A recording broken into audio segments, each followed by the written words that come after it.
Mm-hmm. What's up, everybody? It's Kev Kellum here with WrestleZone.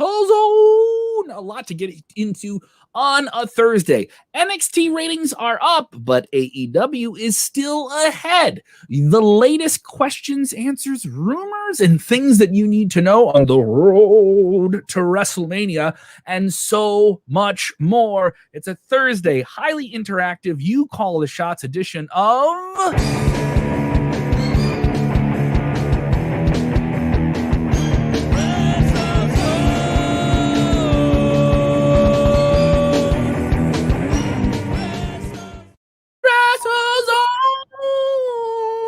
What's up? Yes, it's the WrestleZone wrap-up.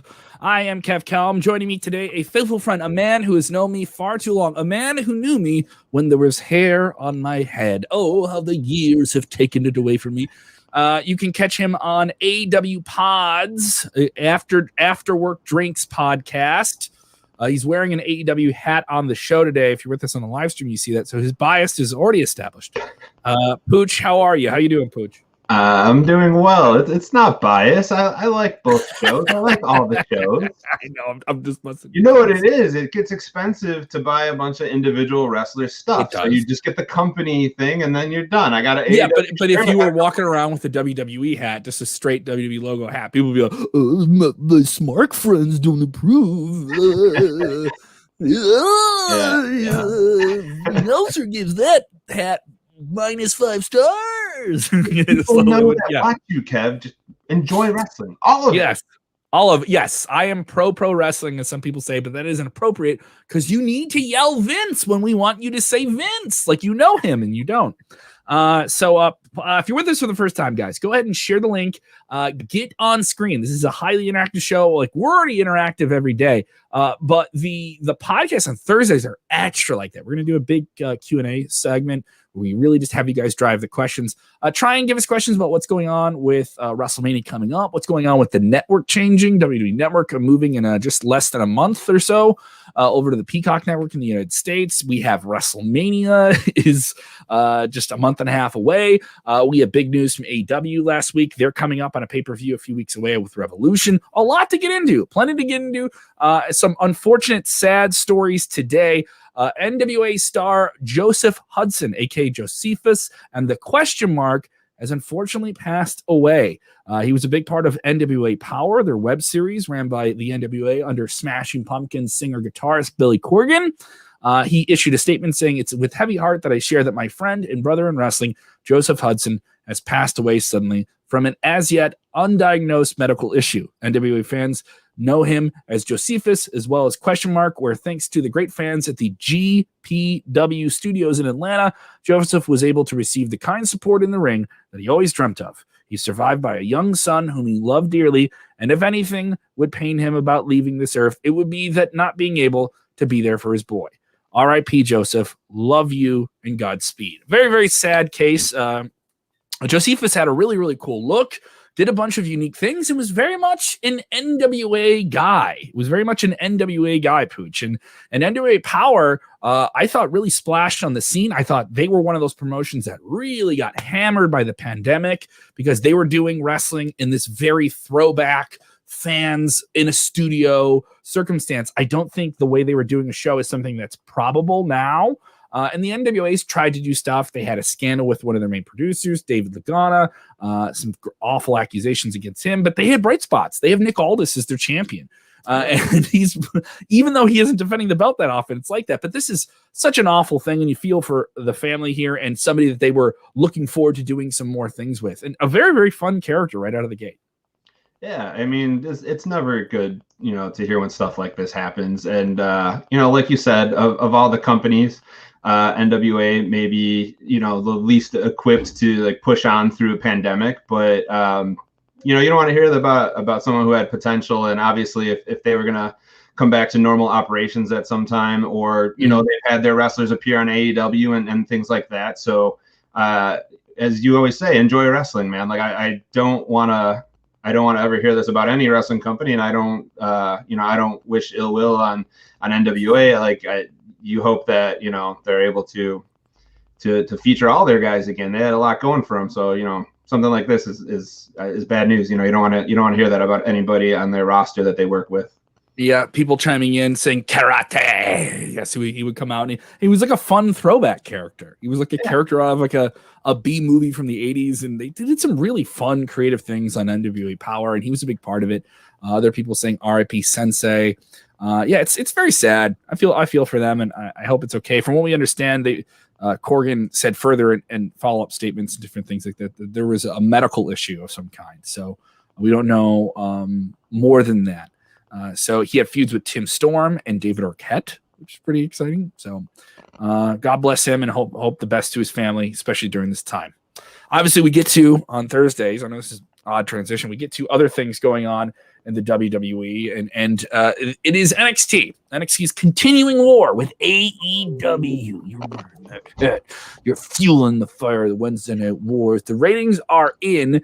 These are the overnight ratings for last night. NXT viewership continues to grow and get higher, but AEW is still ahead of them. AEW Dynamite scored 831,000 overnight viewers overall, which is up from last week's 747,000. The show drew a 0.35 in the 18 to 49 demo. It ranked number 5 on Wednesday night on cable. Only ahead of it were NBA Games, MTV's The Challenge, and Real Housewives. Per Showbuzz Daily, NXT viewership is up 734,000. This is up from 713,000, and it came in at 0.18 in the 18 to 49 demo. Noting had an overrun last night, so I wonder if the overrun really helped them too. This is their highest number of the year so far, just in a few months of the year. Obviously, AEW is still significantly ahead of them, but this is a margin of less than 100,000 here. Yeah, I mean, week to week, it's not always obvious how to pinpoint like why the numbers are the way they are. Sometimes, if they put out a lot of like really great, matches or some intrigue ahead of time, that could contribute to it. But overall, Kev, do you have a theory overall, like how you see the ratings? Because I do feel like there's been a lot of weeks where I would say NXT, maybe if you're being objective, had the better show that week, but AEW still wins. You're saying just in terms of shows you watched, that they had a better show. I mean, week to week, you might say like, oh, they had a stacked card, that's why their viewership was up. But sometimes it doesn't seem to match the product that you got. Sometimes I feel like NXT they lose the ratings for the week, but they, in my opinion, had a better show. I'm wearing the hat, but I'm not. No, I'm not playing favorites here. I think they trade off who had the better week, but the ratings usually reflect AEW on top, no matter what. I've been saying this. I think that the thing about AEW and what makes it feel so significant and so different, it is everything I think that TNA would have aspired to be during its hey run. And Impact is still a great show. They've really endured so many different things, whether it was mismanagement or people leaving the company. They're a great brand, but we know, like about 10 years ago, that the spot that AEW is in right now is a spot they would have liked. And everyone says, oh, they're fighting for, they have less than 1 million viewers. This isn't really a big deal. I agree. Both shows should be viewed more. But I also think this is just a lot of wrestling in a week. You have Monday, you have Wednesday, you have Friday.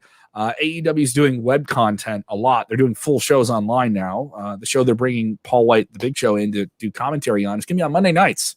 3 hours of WWE wrestling on Monday nights. Right. And WWE is going to do their reality sister programming after that. So that's a lot. It's a lot you're asking the audience for. But in terms of just focusing on Wednesdays as its own battle, it's very intriguing. Yeah.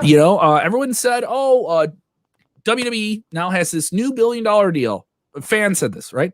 They have this new $1 billion deal. And this means because NBC Universal is doing all this shakeup, they're getting away their NBC Sports Network. They're going to move sports over to USA Networks. That means NXT's gone. They're gone. And they're not going to be on Wednesdays. And that's what this Peacock deal is. And they're tapping out. They're tapping out. You see them tapping out. This is them making money, but they're still going to tap out, and they're going to spin it. Here's the reality of this. WWE's gone on the record saying they're not changing. This isn't going anywhere. This show is an investment in competing with AEW.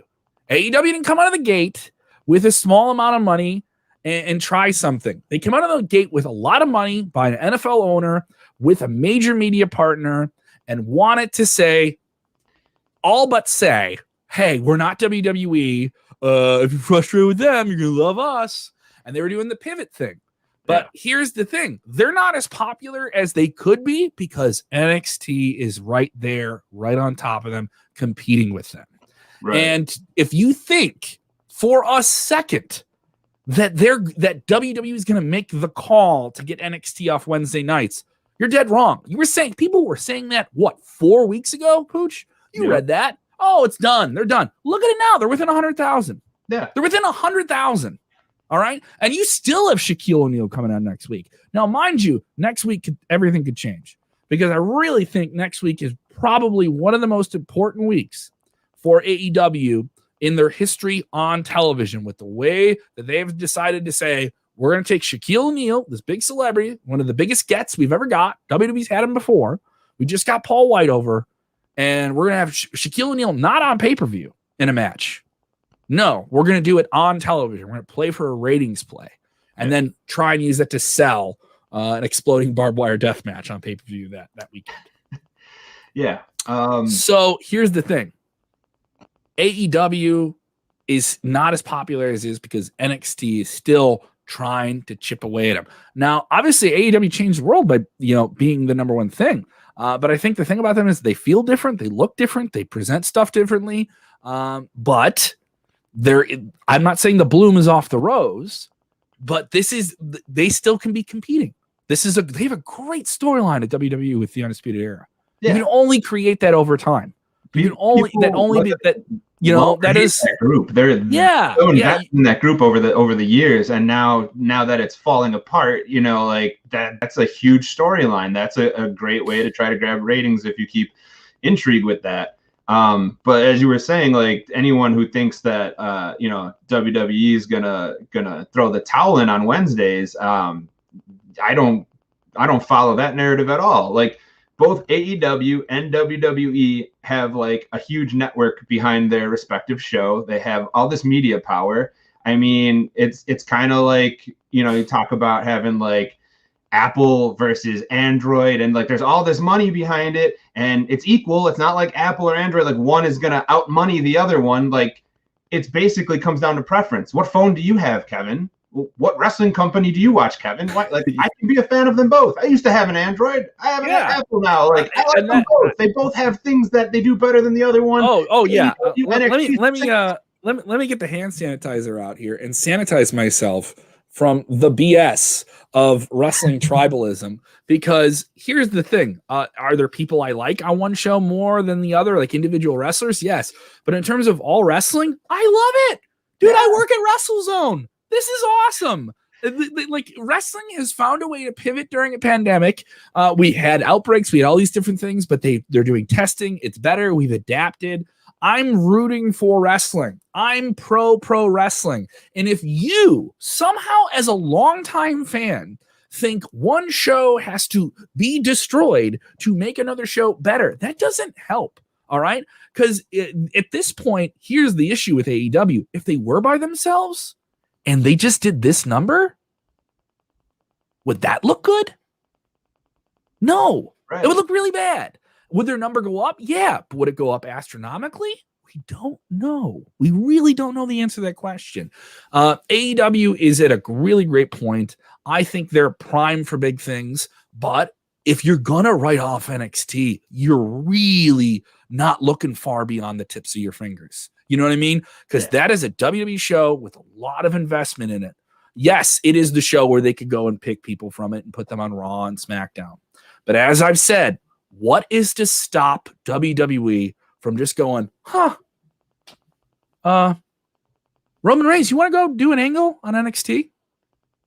What's to stop them from doing that? In WrestleMania season, they've shown the last 2 years they're willing to have people go there. They've had Edge there this year. They had Charlotte there last year. Like they can do whatever they want if they want to spice things up and get, I don't want to call it cheap ratings. Ratings are ratings, but they can put whatever big name they want for a week or for a little extended storyline and make a few appearances on NXT and blow that number up a little bit. Absolutely. If you guys are with us live, go ahead and get your comments on screen here. Mr. James Espanto Fernando Taguay is always with us. says, when crowds fully come back, I suspect the ratings will be higher than it's ever been. Well, I don't know if it'll be higher than it's ever been, but I think there'll be a renewed sense of vigor across the board for wrestling and entertainment in general. But guys, that isn't, as I tell you, that there's no green light go moment in live entertainment. Pooch, you know enough people around venues and different stuff like that. You and I have worked in radio and media, sister adjacent things. We know enough people. There is going to be, as we've already seen with this year's WrestleMania, an awkward transitional period back to life. Yeah. and I think indie shows will get audiences that are on top of the ring and all these different things that are slightly unregulated.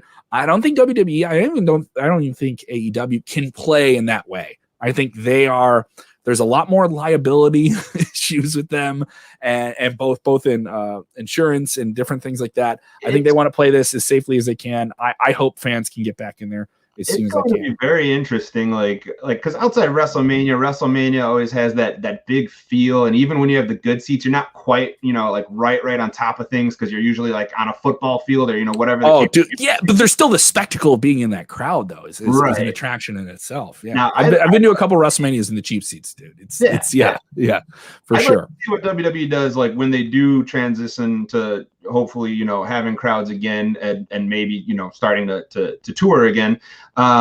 How that's going to look, because the NBA, if you follow on what they've been doing with their crowds, they've just slowly been getting crowds back in. And I've read what a lot of the arenas are doing, a lot of the teams to regulate that. And if you have courtside seats, I believe it's within the first 30 feet of the crowd, they feel like you're close enough to the players that something can happen or be contracted. Mm-hmm. You have to do a rapid test to get in the building. You have to show your seat and be like, oh, hey, I'm in the first whatever rows. You have to do a rapid COVID test where everybody else, they're like, okay, you're far enough away from the players. You guys you have to be socially distanced and wear your mask. So it's going to be interesting to see how crowds are brought back in. And then as the number of crowd grows, what regulations are put into effect as people inch closer to each other in the crowd and closer to the wrestlers or to the players in sports. Like, there's no answer. Like, this whole pandemic has been, we're figuring out as it goes, and I'm glad that it's coming back slowly. But it's like you said, there's not going to be a green light moment where it's everything's back to normal. It's not going to be that.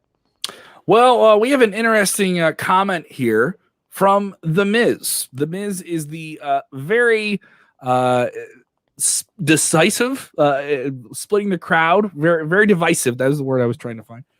He is very divisive as a WWE champion. There are people that think it's really, really cool how he's disrupted everything, how he walked into the end of Elimination Chamber with this backdoor deal he made with Bobby Lashley and ripped the WWE Championship from Drew McIntyre. Other people were just tired of Drew McIntyre and they wanted something new. Miz is a WWE lifer. And he is the champion. A lot of people think the assumption is that he will be a transitional champion, as they assumed 10 years ago when he won the title.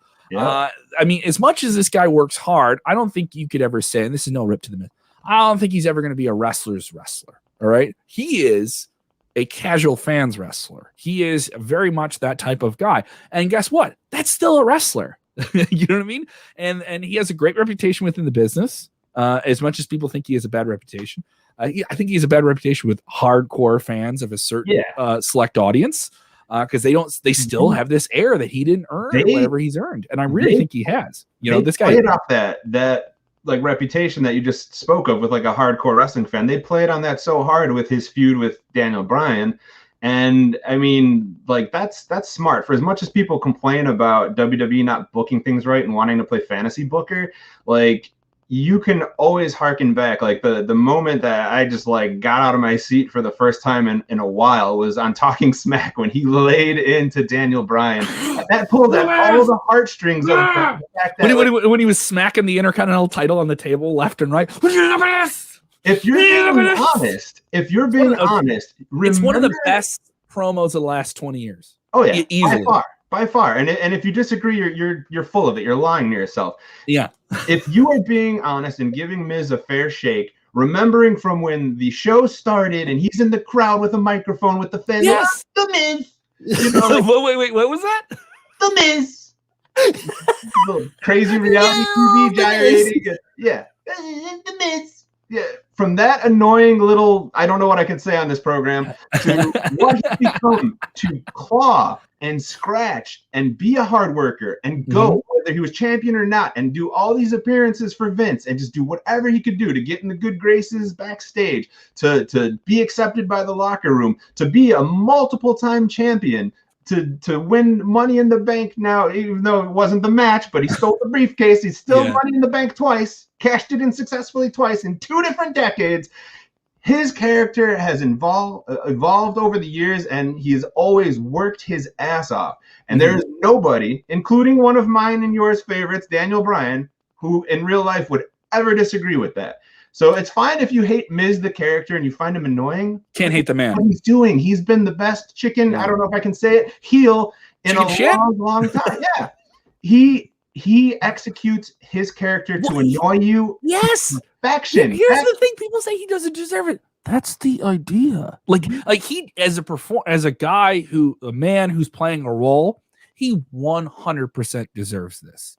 Like he is his loyalty to the company, his loyalty as a guy who could leave WWE and make money doing other things. Like, and he's done the Marine movies and stuff like that, but he could leave and do the game show thing and stay with that, and be all right.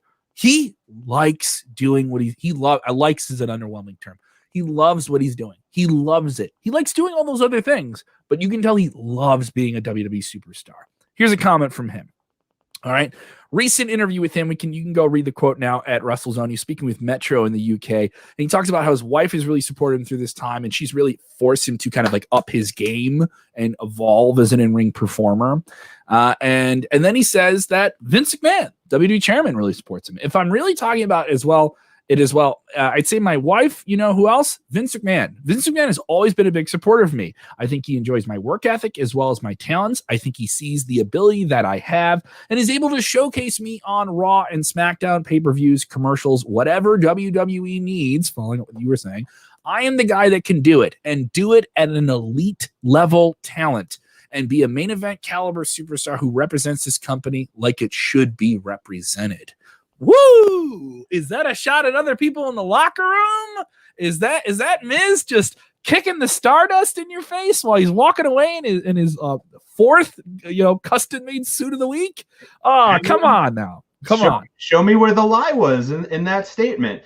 Vince is one of his biggest supporters because Vince's top guys over the years have always been ones that had crossover appeal, that can get like the casual attention, that can, cross over into movies and TV shows and commercials and ads and get websites and magazines to write articles about them, to have their own TV shows, whether it's reality TV or whatever, those are the people that it's like, oh yeah, that guy's doing this, that project over here. Oh, cool. Well, he's a WWE wrestler. What does that do? Oh, let me look into this. Okay, now there's eyes on WWE. Vince loves that. Whether it's The Miz, whether it's John Cena, whether it was The Rock back in the day. Like, talk to all your friends who were like, yeah, man, I loved wrestling back in the Attitude Era. Like, they named the big 5 or 6 guys there was back then. Like, oh, well, what do you know about wrestling now? Like, no, I fell off. Like, when wrestling as a whole lost that mainstream appeal, there are still times in the year where certain wrestlers bring extra eyes to the product. He's one of those guys. Yep. He's one of those guys, whether you like it or not. And here's the thing, he's not supposed to be liked. like you're supposed to care about him. You're supposed to want to see him lose. Now everyone's saying he's a transitional champion because they want to see him lose. Don't work yourself. Enjoy it. And listen, that horse, but like I can argue about bad booking. I can argue about bad booking, but to say he isn't the valid guy to do this kind of shakeup role, transitional champion dismisses it. All right, he is the ultimate utility player in this role. Like, and I've been the utility guy in show business before. You and I have talked about this before. Yeah. Like, oh, you're more passionate than other people we work with, but we're going to use you for this because we know we can not make that an underwhelming thing. We'll make that a special thing with you doing it. All right, great. Because that's still respect for me and what I do. That's what Miz is. Yeah. And there's nothing wrong about that, especially when you have such a deep roster. People argue about, WWE booking sucks and different things like this. They have incredible amounts of talent. There is no roster of talent in wrestling right now that is comparable. You could say that sometimes maybe what they do with that talent doesn't match what they should be getting, right? All right, fine. That's arguable. It's always arguable, right? It's arguable anywhere, really. But yeah, I could see that. Comment here. I want to get to this from Johnny U. He says, the Miz cutting promos can be good, as we mentioned. The hey, ho, ho, sparkle, giggle line reading. No, that's channel changing stuff. So there are fans that have said like, oh, he's super talented. Like I can grow to hate him as a villain. But what he's been doing the last year, it's too goofy. And he has been booked like a goof. The better part of a year, even though he has a Money in the Bank briefcase. And this Monday, he was booked like a goof. He didn't even come up with a logical reason to get out of this match that he's supposed to have with Bobby Lashley, that he made this deal, backstage to set this up. And they spent 3 hours to get to a conclusion that fans were kind of expecting already. Bobby Lashley versus The Miz on Monday night. What do you think is going to happen? The WWE Championship. Are we just getting another long build to the foregone conclusion of Drew McIntyre is going to run in and boot somebody in the face? We get a triple threat at Fastlane. I mean, yeah, it could go the triple threat route because I feel like there's a lot of things at play. The Miz certainly hasn't been booked strong the past year, more of a goofball, like you said. I believe I read somewhere on Twitter he won 3 singles matches before he got the title all year. So, I mean, yeah. I mean, if you look at it like statistics, like how AEW say wins and losses matter, he would never be in a championship match in AEW. But this is WWE, and they do what they want. Vince does what he wants. AEW doesn't follow rankings. So the rank, anyone who says they follow the rankings, are you serious? Like, why is the guy getting a title shot? Shouldn't it be the number 1 contender? Yeah. Why is there a battle royal where the winner of the battle royal gets a title shot when you have rankings? They jump the rankings apparently. Yes. So the Miz booked kind of in a way where you say he doesn't deserve to be in the championship picture, not taken seriously, but hey, he's got Money in the Bank, and whoever the hell you are, that's what Money in the Bank's supposed to be, that you can jump the line and whenever you want, you can steal that title potentially, and that's what he's done. Now, is that going to last past Monday night or not? I feel like a lot of people want Bobby Lashley to finally get the rocket strapped to his back, like at this age, and just be the beast that he physically and in-ring ability can be. Mm-hmm.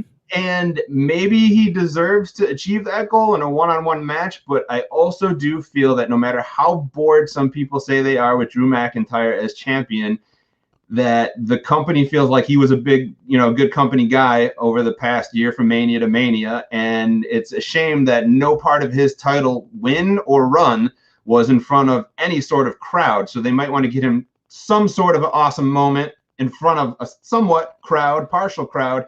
Is this just all a roundabout way to give Drew maybe what people feel he deserves at WrestleMania in front of a crowd, which we know is going to be there? We don't know when those tickets are going to go on sale. I know people ask us a lot. Is this just a roundabout way to do that? Is this just get the belt off and get the belt back on him at the right time? I don't know which way they'll go. If it ends up being a 3-way, I feel like there's perks and awesome things about that for all 3 guys just to be featured in that angle and possibly that match.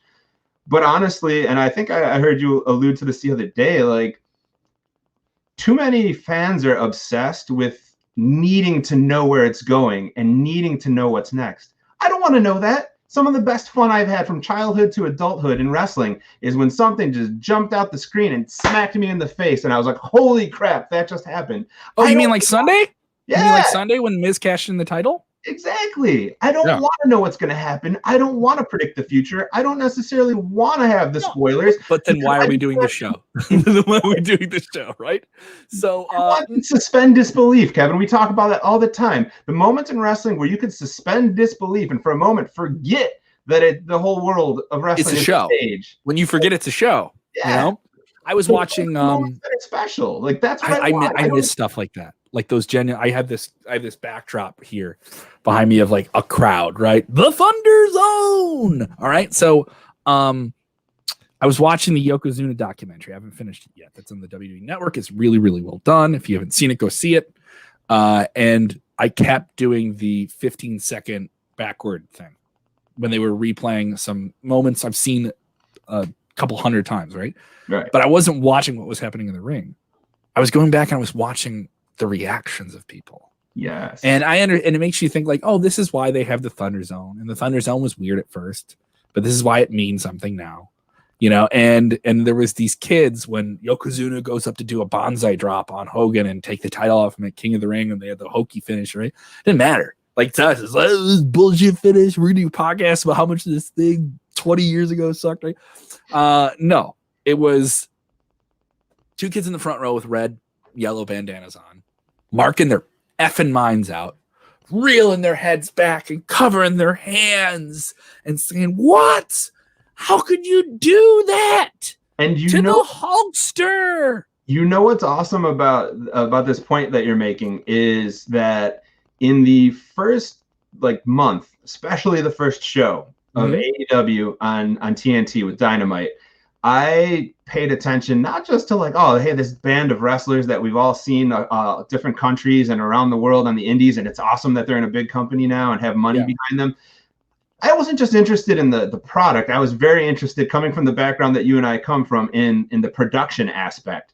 And if you go back, if you can find clips of this on YouTube or wherever you can find it, and find the first couple episodes of Dynamite, find how much that they took different camera angles than what you're used to in WWE production, and really had well-timed get up in their close-ups to people in their crowd, reaction shots to what was happening. Dude, there's memes of it. Like the Miz, the Angry Miz girl. And we ran a story, Sports Kita, but we ran a story as well at WrestleZone of the Miz girl, and someone reached out to her and said the infamous her reaction in a crowd of thousands became something people were interested in. The people crying at WrestleMania 7 when Elizabeth and Macho Man got back together, they got back together and people wept in the crowd. It was a live soap opera. When you're a crowd member and you get worked into highlight reels or show opens because your reaction was so iconic, whether you're Miz girl being angry, whether you're, oh my God, the streak's over guy with his eyes bugging out, those people become iconic because of their crowd reaction. And I like that maybe more heavily in the early days. Obviously now there's no full crowd, so you can't really say what the production will look like when oddly AEW has fans at their shows, but they don't do crowd shots really anymore. I mean, they'll do the side wrestlers that are around the ring and the complimentary wrestlers. Those guys are there. They're all they're not vaccinated, they're tested, but they're all around the ring. But they don't shoot up into the crowd anymore. They have about 800 people at the show, but they don't shoot up into the crowd anymore, which is weird. Yeah, and I'm interested to see when there is enough people to where maybe crowd pops and crowd reactions have more of that reaction that it used to, how they utilize that. Because as you said, talking about the Wednesday Night Wars, the shows are both high quality, big backing production, but they do it in a different style. And if you're a little bit more than a wrestling fan and you kind of have dabbled in media things as you and I have, you pick up on these little cues and camera shots and audio things that they do, and you appreciate the differences between how it's also the pandemic. It's stuff you probably really took for granted. You mean you appreciate it, but you took them for granted, right. And now just even being in front of I did some comedy shows recently in front of 20 people. And 20 people was a fun little crowd for an underground show, but this is a comedy club. And they told us, this is a sellout. I was like, this is a sellout now? They're like, yeah, this is a sellout now. Okay, all right. Doing sellouts. Yeah, but it's the protocols and the safety and everything like that. You have to limit it and mitigate the risk. So I understand it completely, and there's going to be more of that. Let's jump into questions here. This is a Thursday show. I want to get into a few questions for the diehards who spend all that time with us. Every single week, we let you guys drive the show. Thank you so much. Over 5,000 podcast audio downloads in just 72 hours this week. So I really appreciate that. Many, many streams across the world. A lot of people reaching our show in different areas, consuming it in different ways. So we're very, very thankful of that. All right. Are we the biggest? No. But I'm proud of what we got. I'm damn proud of what we're doing here, Pooch. So thank you for your contributions. Let's get into them here. Let's get a question from a Bit Milligan. Bitty Boy wants to know who will challenge Asuka next for the Raw Women's Championship, a title that should feel like it's more of a thing. The SmackDown Women's title feels like it's much more of a thing in wrestling right now. Asuka, I believe, may have lost a tooth possibly on Monday night when Charlotte booted her in the mouth as her tag team partner and missed the shot. Asuka is so sick of Charlotte being distracted with her father and all that stuff. I think they could do Charlotte and Asuka again with Rick maybe getting away from the whole Lacey Evans things. Let's wash our hands of that. She's away. She's having a baby, right? And Charlotte and Dad come back together, and they had their big fight. But he goes, God damn it, let's get you to break that record. I love that. That would be cool. I could see that. I could see that. The thing, you don't expect if they're kind of, still at odds, and then maybe come the championship match, Rick flips and he helps her win and get that title off Asuka and the comeback together. Because, obviously there's the immediate angle, but over the long arcing story of Charlotte Flair, 99% of the time Rick's been there and proud papa and just really can't stop talking about her in real life and for the most part in angles on TV. So do I see him returning to form at some point? Yes, for sure. Will it be in this? No, it'll be a sporadic thing, and that's the best presentation of Rick right now. Just do it now and then, man. Make it feel special. Speaking of he can go home now. His angle that was going on. Well, no, they said go home. She said go home. The best thing that could have happened if he would just please go home, take a break, Rick. We love you, but we don't want to be oversaturated with you. Speaking of that, Herman, German suplex to car, who texts in the show all the time. Thank you so much. He goes, happy birthday to Ric Flair. Woo! The nature boy. The nature boy, 70+ years old. I'm sorry, Rick. I didn't mean to tell you to go home on your birthday. Go home tomorrow. James with a follow-up question. I'll get into this one from Christopher Brown first. Chris Brown says, here's a question for you, Kevin. Once Vince, who's Vince? Who's he talking about? Talking about somebody on a first name basis. That guy Dave that plays music while people smoke. Yeah, it's like, who is this Vince guy? Dave's got a lot of friends too. Stop it. It's my number one pet peeve, like that people talk about this. When you follow a sports team, right? And you follow a sports team, what's your favorite team? Cubs, right? Not as much lately, but yeah. Not as much lately. Let's say the Cubs. Who's the GM of the Cubs right now? Not Theo Epstein, correct? He left the team. I believe the reins have been fully handed over to Judd Hoyer, his number 2 man. Okay, are you going to say Judd? Or are you going to say Hoyer? Like, you don't know Judd. You know Hoyer. You know his last name. So it drives me up a wall when people talk about this guy like they know him because they've seen him as a character. And they just hate the we us factor when people like refer to teams or companies like they're a part of it. Like, we really need to go out and get this guy. No, it's always us, the fans, at them. It's always this wrestler did this great thing and had a great promo and had a great match. Never WWE produced a great promo and a great match and produced a great talent. It's never that. I loved Kofi Mania. I hated what Vince did to Kofi. But you would have never gotten that moment 2 years ago if Vince didn't have his hands in it. You never would have gotten it. And if you did somewhere else, it wouldn't have meant anything. It wouldn't have meant what it meant. And because Vince McMahon set up obstacles in front of the hero, and the hero overcame the obstacles, and the obstacles meant more because Vince McMahon set up the obstacles in front of the hero. So that's part of it, guys. People take the Vince character a little too literal. Like, in real life, he was taking this away from Kofi. Like, no, his character was portraying that up until the very last minute, Kofi wasn't going to get to Mania and have his moment. And then he did, which was very similar. And coincidentally, I do want to get to Chris's question. What happened with Daniel Bryan? I do want to get to Chris's question. Here's a question for you. We're getting a hypothetical. This is something that's come up now with AEW collaborating with Impact Wrestling and New Japan Pro Wrestling. The ever-present Jon Moxley even said he doesn't want it to happen. He doesn't want a WWE AEW collaboration. He's not into it. But he says it's cool stuff for magazines. We remember magazines back in the day. WCW versus WWE. What are they at? Goldberg versus Austin in '98? What would that be, right? So we always have those. He goes, here's a question for you, Vince, Kevin. Once Vince is gone, can you see Hunter being more open to working with AEW if that comes to pass? It's not like Vince is going to be gone anytime soon, by the way. You just make it seem like it's just inevitable. Like, on this day, he's going to leave and pass on. They're going to put his head in a jar, and it's still going to give instructions. It's like Futurama. Yeah, he's going to be.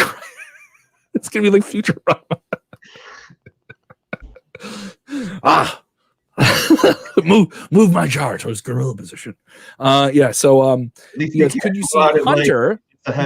Could you see Hunter Triple H being more open to working with AEW if that comes to pass. What match would you kill to see? For me, it would be Street Profits versus Young Bucks. Give me an AEW WWE dream match, Pooch.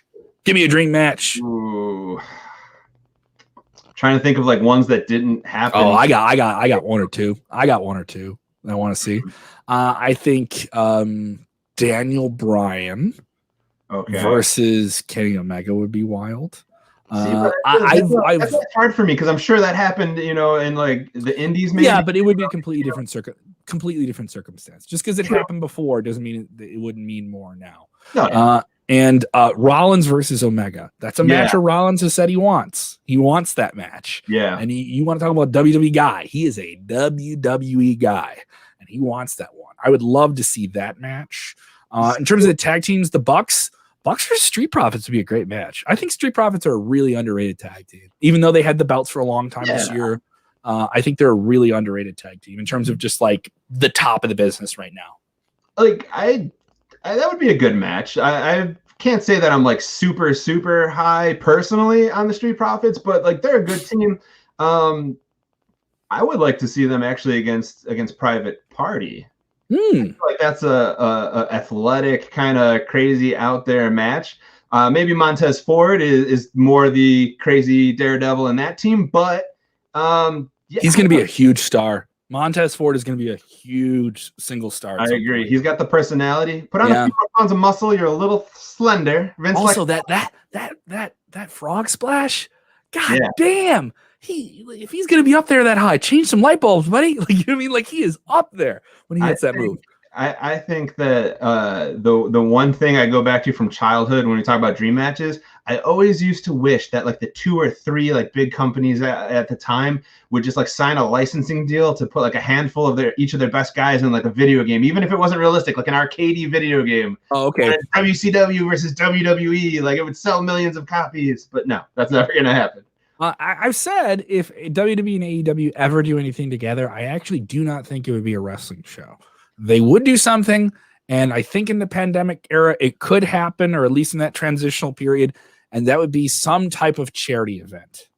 I think you could see some type of charity event or stream. We already saw, like, before AEW had their TV deal, and they were a company, I think it was sometime in, like, early 19, I can't remember the exact time frame, but the Elite, it was Young Bucks and Kenny, took on the New Day in a Street Fighter game, like a video game convention.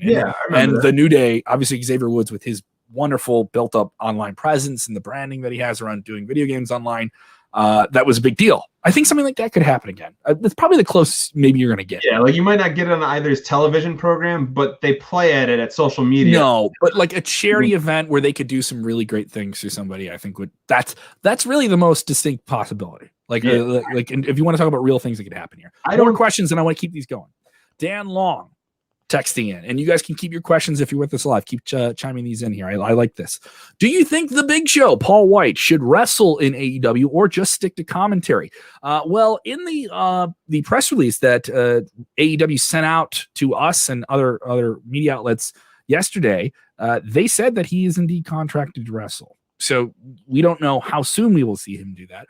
But his stated immediate role will be commentary on a new web series they're developing called AEW Dark Elevation. And this will air on Monday nights, probably just before Monday Night Raw. I'm thinking 6 Central, 7 Eastern. I can't remember the exact time. I don't have the notes. But he's going to wrestle. He's going to wrestle. I don't know if it's going to be a lot. This is a guy who had hip surgery recently, and they did a WWE documentary about his road to recovery from that. I think he got in the best shape of his life. He wasn't happy with the contract that was offered to him. But at the same time, people thought this guy was going to be a WWE lifer. He did the movies. He did several different movie projects outside of WWE with their engagement and help in producing that. He did a TV show that was helped produced by WWE for Netflix. And I think there was an assumption that he would be with them for the rest of his life. I think this is him saying, you guys made a bad call and I want to perform. And I want to be able to still do some things and move the needle. This guy was wrestling in July. All right. He wrestled the night after WrestleMania against Drew McIntyre. He was on Raw in January, and getting his brow beaten down verbally by Randy Orton. But yeah, he wasn't the player he once was. Age catches up with people. Also, but he's still an attraction. Now, Big Show is still a big deal. He can be smartly in select matches or angles, and it can have value. I would say, based off Dan's question here, I'd like to just pivot slightly to say, like, in the grand scheme of things, Kevin, like, where do you stand on fan reaction to like Sting signing and now Paul Wight signing? So many people crap on it and don't like it and say there's no place for it in the product, and it just makes AEW do what they said they weren't going to do. But to a certain degree, for me personally, to not be a selfish wrestling fan, because yes, the stars of today and tomorrow, they need to have 90% of the rub. I agree with that. But I feel like there is a feel-good story in there that people completely ignore, that there are wrestlers like Sting and Paul Wight who feel like they got a little bit left, and the way that they got left out in the cold by WWE, or at least perceived that that's what happened to them, and they didn't get that feel-good walk away into the sunset, and they're both legends. They both deserve that. So if they feel that they don't like the way they went out, why is it a bad thing for AEW to give them a platform to finish up in a little bit more satisfactory way? I'm not saying go slap the title on them. We have a lot of topics that flow throughout the week, and I touch on with all the different hot topics and different things like that. And I kind of went a little bit ranty last night on our AEW NXT post show, and it was someone called him Old Show. And someone sent the comment, and it's fine, guys. I get you want to be smarky and pop the screen and stuff like that. But if you're going to take those shots, I'm going to go Matumbo on you and go, no. Yeah. Because here's the factor of it. He has something that somebody who's only been in the business for 5 years doesn't have. He has so many things that somebody who's been in the business 10 years doesn't have. He genetically has something that less than a handful of people in the world outside of wrestling have. He has it. And then on top of that, he's incredibly smart. He's an incredibly smart, well-timed guy. Think of everything that was put on him when he came into the business in the 90s. He beat Hulk Hogan for the world title in his first professional wrestling match. He didn't have matches in front of like indie shows and say, did you hear about this big giant that WCW's got? They're going to do. No, they found him at a charity basketball game and turned him into an overnight sensation. So he had to work and work up to all those different things to become what he is today. He is, without a shadow of a doubt, a certified Hall of Famer. All right. And he will still go. He will still go in the Hall of Fame.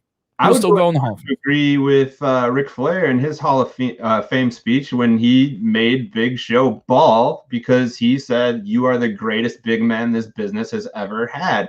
And I'd say outside of Andre the Giant, who else would you bring up in that conversation? Who? We could talk about Yoko, right? But Yoko only had a short run, you know?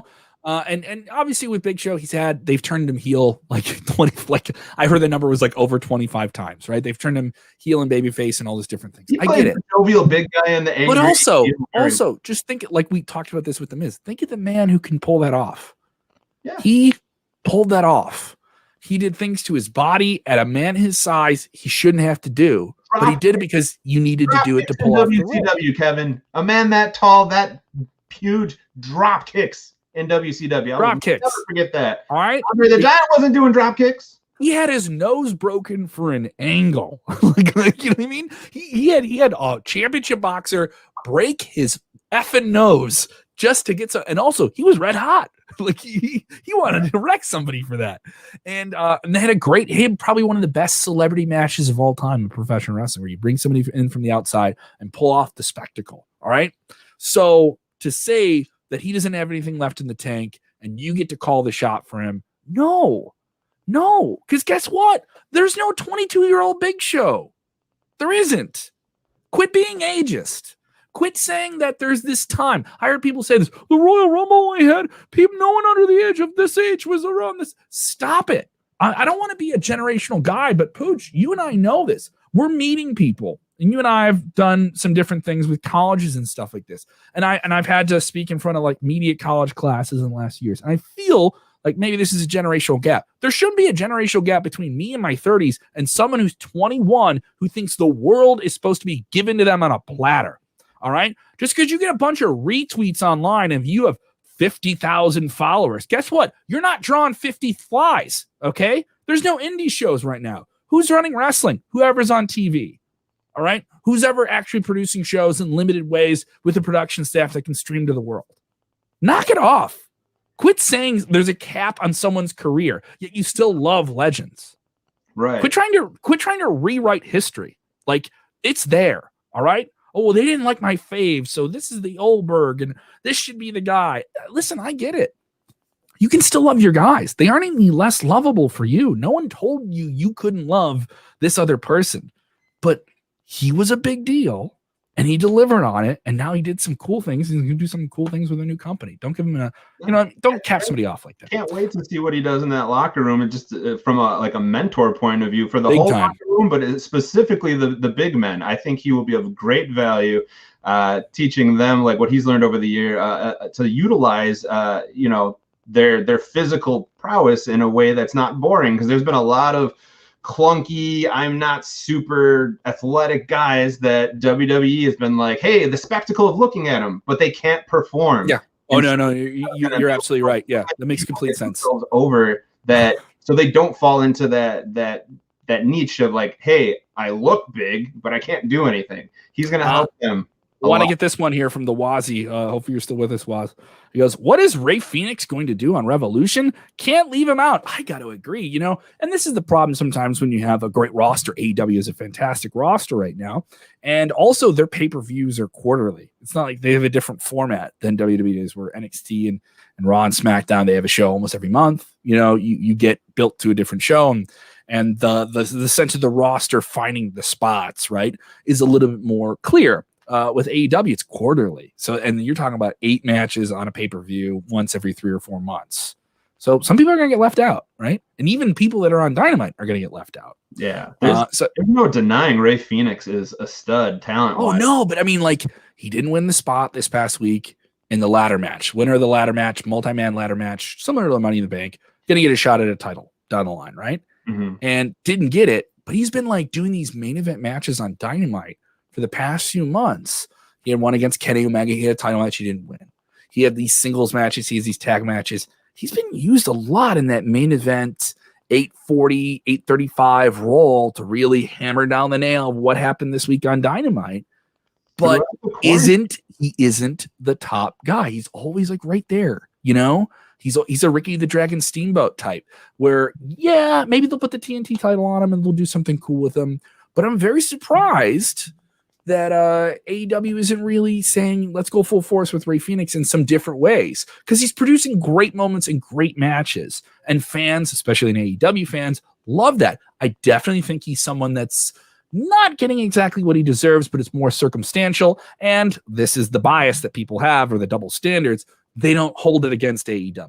They don't hold it against AEW. If this was in WWE, people would be losing their minds. Look what they did to Cesaro. Yeah, that's what I was like. If you want to say, like, people are very vocal about Cesaro and what he deserves, and he should have left so that he could get what he deserves.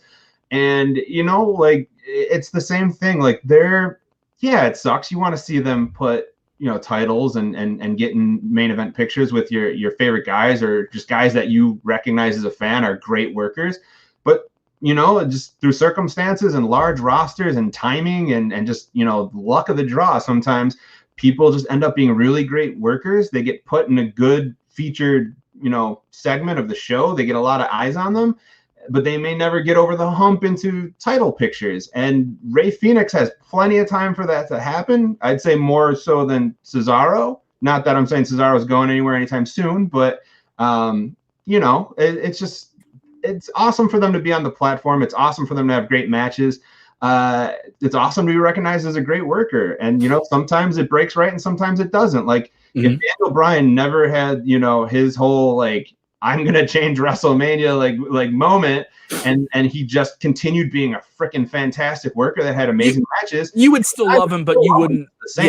You wouldn't love him as much. WrestleMania 30, that ending, the 2 belts. Yeah. That was done. WWE didn't plan it, but it's special because he did it there. He's special because he did it. You can only have WrestleMania moments at WrestleMania. So you and I, we here in Chicago Ridge at the Frontier Fieldhouse saw a lot of people in Ring of Honor, and then they made their way to WWE, and a good chunk of them, had their awesome moments. Daniel Bryan, the biggest gymnasium in all of professional wrestling, and Frontier Seth Rollins, and they became main eventers and became heavyweight title holders, and that may not happen for Cesaro. It sucks personally. He deserves a little bit more than he's getting, but is WWE holding down his talents? No, I believe in his matches. You still see what he can do. And does it get old when he just keeps getting, hey, pound for pound, he's the strongest guy on the roster. He's one of the top workers. Does that get old hearing it on commentary without payoff? Yeah, but it doesn't diminish what he does. It doesn't diminish what Rey Fenix is doing right now. No, a hit song stays a hit song once it's a hit song. I love John. He's bringing up Retromania, and I was going to bring up Retromania. When you started talking NWA, I was like, at least they're getting featured on an awesome game, Kev. Read this question. This is a great question. Retromania. John Udanovich. Thank you once again, Johnny. Have you seen anything about the video game Retromania? Well, this game, it's a throwback 8-bit. I think it's more 16-bit graphics. That is a throwback to WrestleFest. And if you don't remember WrestleFest, and I want to talk the younger fans in here. WrestleFest was the first truly great wrestling game. I want to say the first truly great wrestling video game. And it started out as an arcade game and it had great graphics for the time in the early 90s. And it felt classic. And you had enough moves. It wasn't 3 moves per wrestler. Punch, kick. It was hey, he actually just did oh, wow. They did a pile driver and they did flying elbow drops. Now I know that's jumped around in a circle and then ran off the ropes and splashed the dude. Yeah, there was the characters were there physically, they had taunts and stuff like that. So it was really well done. And this game's been in development for a long, long time. The specific game we've been reporting about at WrestleZone, I want to say for over a year. Yeah. It's been Retrosoft LLC talked to us in November, and the game had been probably because of the pandemic mostly had been pushed back, and a lot of different things. Just how many movies are now being pushed back, right? Yeah. There's a sequel to the WWE arcade game WrestleFest. This game comes out tomorrow. So it's interesting you give us this question. This comes out tomorrow. Consoles are a little delayed, Kev. I follow them on Facebook. I saw the latest update yesterday. Oh, it got delayed again? Well, so not delayed, it's not coming out, but they wanted to release for everything tomorrow, and they did some last minute testing to make sure there weren't any glitches, so that it was going to be factory. And then when they had to do the submission deadline to get approved across the consoles, because I believe this is only going to be download in the web stores for the console. Yeah, you're not. There's going to be no physical release of the game. Right. So to get that approval, they had to get in by a certain deadline, and I guess they hit it for PC, but for Xbox, PlayStation, and whatnot, and Nintendo Switch, that I believe they're hoping to release in another week because they. Okay, so it'll be on Steam tomorrow. Am I correct? Yeah, Steam. That's what I'm reading. All right. So the 26th is the date we have from November. Thank you for that update. Because you were literally a paragraph ahead of me in what I was reading. So. Yeah, no, it's cool. It's not delayed. It's just they basically some last minute testing for glitches that they sort of accidentally made it take another week with the console stores. But it's coming.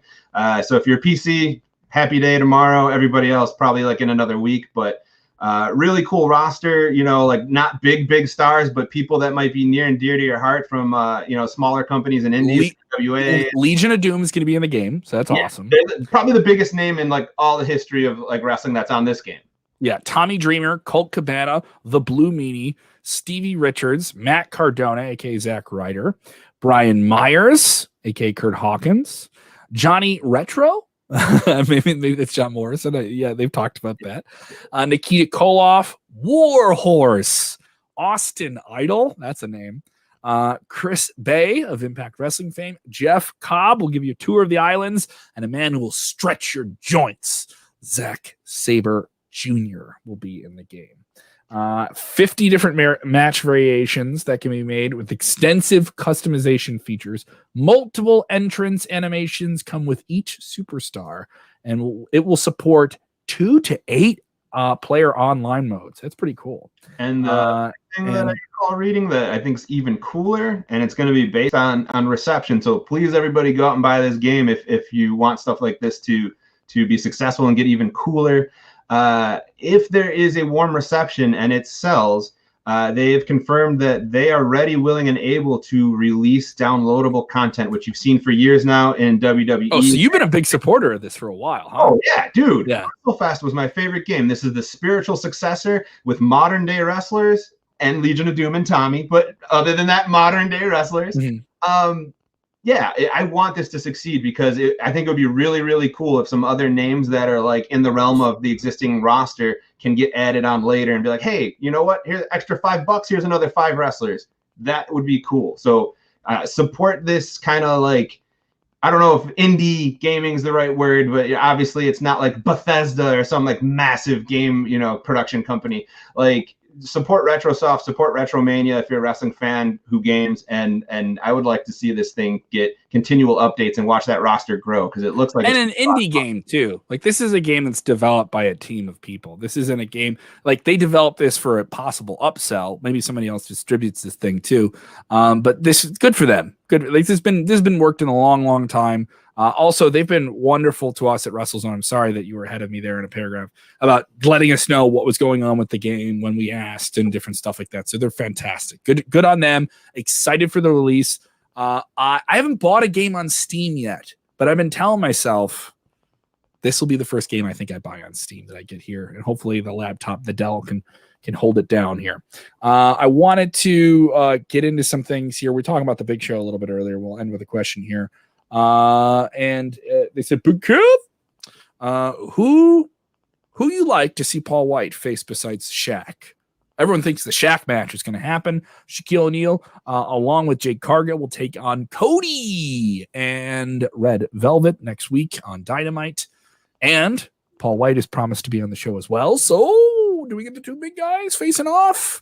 Paul Wight, the Big Show, and Shaq, they have tumbled in the ring before. They did that once on Monday Night Raw, right? And they were supposed to have the big WrestleMania match. Remember, they wanted to have that in Orlando like 10 years ago, and it didn't happen when he was on the Heat then, I think. And it just couldn't come together, and one of them didn't feel right, and all those different things. I'll throw something. And what a coup it would be by AEW if they're able to book Shaq versus Show on pay-per-view. That would be amazing, but I'll throw something just to harken back to what we were saying a few minutes ago that I think would be quite the rub is, the spectacle of Big Show versus Shaq, Big Show versus any of the big men in AEW would be awesome. But what about against the little man? He had many amazing matches of David and Goliath with Rey Mysterio. Tons of stuff. What's Rey Fenix doing? You just asked, what's Rey Fenix doing? That would be amazing for him. Would that elevate him if he had a competitive match and got the rub and elevated from the Big Show, Paul Wight? Hell yeah, it would. So don't go pooping on Paul Wight wrestling in AEW, because in the right spots, he can do the job for the right people and not be a selfish wrestler. I almost said lover. Selfish. At the same time, I would want to see Big Show beat some people up. Oh, yeah. You remember when he took Ray and javelined him? Yeah, if he comes in and does the knockout punch on like an MJF, or like him and Jericho having some type of rub off on each other as old rivals and tag team partners. I think you could have some entertaining moments with him and Lance Archer, who was in that main event last night in AEW. So there's plenty of people he can work with. You bring up Suzuki, though. It's interesting you bring up Suzuki there. He is one of the aces, the old proven lion of New Japan Pro Wrestling. Obviously, AEW is reportedly very much working with New Japan on something in the future. What? We don't know how serious it could be. The fact that Paul Wight, the Big Show, formerly known as now, WWE has that. When he comes over, I immediately think not even AEW. I didn't bring it up yet, but I talked about all those things. Obviously, people want the Shaq match. Him at Tokyo Dome is a real possibility. And to me, it's very much a real possibility because he's the foreign monster that could come in and Japan loves themselves a head turning guy. All right. And there is no more bigger head turning guy right now than him, who can go and do things in very specific ways. Though, Kev, do you want him to put on the sumo up his crack? No. No? Let's never do that again. Let's never do that again. That Japanese spectacle. And let's never do that again. I think him at Tokyo Dome against one of the big names in New Japan Pro Wrestling is a real attraction, like a real thing, and lives up to the billing of the type of things that he could do, should do before he's absolutely done. 49 years old. There's only a handful of these big moments he's going to have now. They're lesser than there's lesser than more of them now, and I think probably even bigger than any moment he could have in AEW is probably at New Japan, at Wrestle Kingdom, at Tokyo Dome in the next year. It's exactly what I'm saying. Like anybody criticizing a Paul Wight or a Sting for still wanting to wrestle, it's because they might be able to grab a couple of these last trickle of moments for themselves before it's too late. Also, dude, payday. there's money to make. Shame on anyone who poops on that. Like, yeah, and also a Suzuki Paul Wight match would be great. Like if you're this is dumbing it down and being a stupid ass about it, but like if you're a plumber and I tell you that you can't go to the plumber Super Bowl and have one last dance plumbing the shit out of some toilets. I'm a dick because I'm holding you down, man. The Plumber Bowl. The Plumber Bowl. And the Tokyo Dome. And he wants to just get nasty with some top wrestlers a few more times before he hangs it up for good. Plumber Bowl, sponsored by Drano. Yeah. Yeah, just people have their moments. Let them have a couple last hurrahs, man. We all want a couple last hurrahs before we're too old for things. Let people have great moments while they're still with us and have these special times while they're still here. So that is if you've learned nothing from today's show. Yeah. So Pooch, they want to check out your podcast, After Work Drinks. Where can they get it? Where can they follow you? All that good stuff. The plugs are now. Podcast available on iTunes, Spotify, all the big ones like that.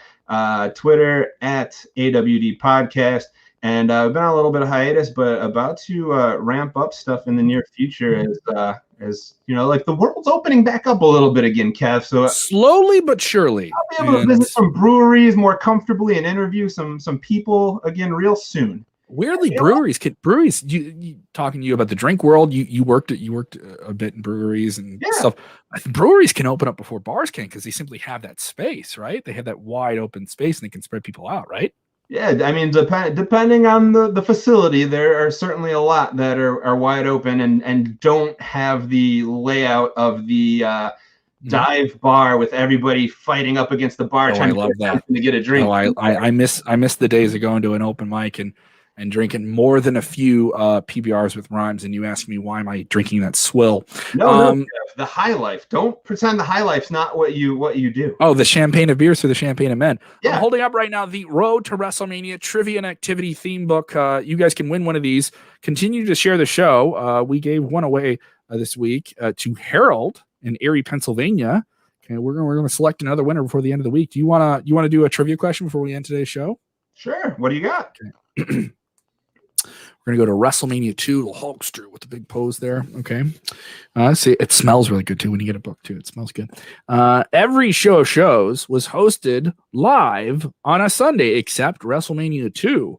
What day of the week did it fall on? Was it A, Saturday, B, Friday, C, Tuesday, D, Monday? What day of the week was it?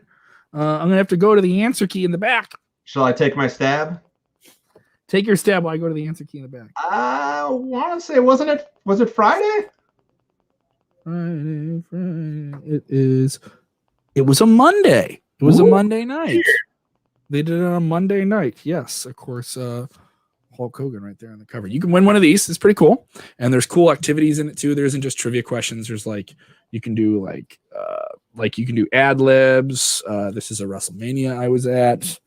I'm up here, like in the fireworks. Yeah, lighting the tips of the fireworks. Yeah, I'm up there. But you guys can win these. We have a handful of these to give away. We also have some action figures we're going to give away in the next few months. So if you've watched this podcast for over an hour If you're listening to the podcast, you guys can win that book as well. Go ahead and hit us up on Twitter for the podcast fans. I know you may not get the vibe that people get from Facebook and YouTube, but you can get that there as well. Thank you guys so much for supporting the show. Check out the new episode of WCW Rewritten, our new fantasy booking podcast. Just dropped one where they make the LWO, the Latino World Order, truly a real faction in the old school WCW. They rewrite history. So go check that out with the D'Angelo brothers. We have a whole lot more coming up. An interview in the next few weeks with one of the biggest minds behind the Monday Night Wars. I'm not going to say who it is, but that exclusive interview going to be dropping in the next few weeks or so. So definitely keep an eye on our podcast feed. Thank you so much to the guys that support the show as well. Go check out Afterworks Drinks if you're a podcast fan. Plenty of those to pick out, especially for beers. We got to have you on. And when you come on, I got a drink, right? The WrestleZone universe, no. Exactly what we're doing here, but with beer, and like the squares will be flipped. They'll be flipped. Okay, they'll be flipped. I'm going to be doing live socially distant, as you put it, live socially distant comedy at a place with some wonderful cold beverages in Valparaiso, Indiana. Valpo, so you got to know. Valparaiso, Indiana, March 19th, 2 shows at the Market Lounge Comedy Club, Market Lounge Comedy Club. Google Market Lounge Valparaiso, Indiana. Get your tickets now. You got to get them in advance. You cannot buy them day of. You have to sit with the table of people you come with, all those socially distanced safe things. It felt safe when I did it in June. Whenever they've had exposure or anything like that, they shut the place down. They've done all the great things. So those are the places where you should spend your money, are the places that are doing it right and still trying to measure everything as you can. I will be doing that. On March 12th, I'll be at Madame Zuzu's, owned by one Billy Corgan. The NWA, actually, yeah. I'll be at Madame Zuzu's on the north side of Chicago, hosting comedy there as well. So we're slowly but surely chugging along here as well as we can. Thank you guys so much for supporting the show. I appreciate it. Remember, subscribe to the podcast if you haven't done it already. Maybe, I don't have this type of phone. I need to update my apps. Well, if WrestleZone isn't there, get it on those apps. We're also on Spotify. I don't do Apple. I do Spotify now. We're on that app too. iHeartRadio. We're on that app too. All right. If there's an app you think we need to be on, let us know about it. Remember, when watching wrestling, do the most important thing. Wear flamingo shirts. No, it's enjoy wrestling.